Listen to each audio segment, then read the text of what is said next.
Hey, what's up guys? Welcome back to another video and a view into Huck's World. And today we got an awesome watch face to check out by Original Watch Faces. This one is unique. I like this one. And the name of the watch face is called Green Double. In always on mode, you're pretty much going to get the same look as you would when the watch face is on. Now I like what he's done with this one. Very nice, very unique. I like different.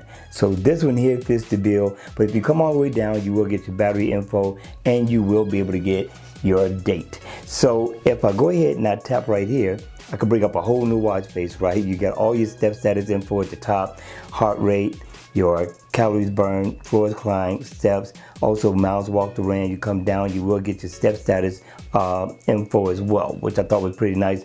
Digital time in the middle, so you get the best of both worlds, analog and digital. You can send text messages, make a phone call. You can go in and get your weather, as well as your music, which you all know.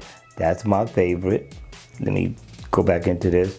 Go into your music. And this is not a bad look. Very different. And if you don't like it, that's all you have to do is that. But if I tap on the date, I can bring up the date info. Up here, it's going to take me right into my step status. So this is a good look. I like it. I like what he brought to the table. Uniqueness, something different, something fresh. Not bad at all. All right, you all, that's going to be it for the video. I hope you enjoyed it. I hope it was informative, and if it was, please make sure you hit the like button on the way out. And if you want to see more like this, then make sure you subscribe to my channel. And as always, I will see you all at the next video. Take care.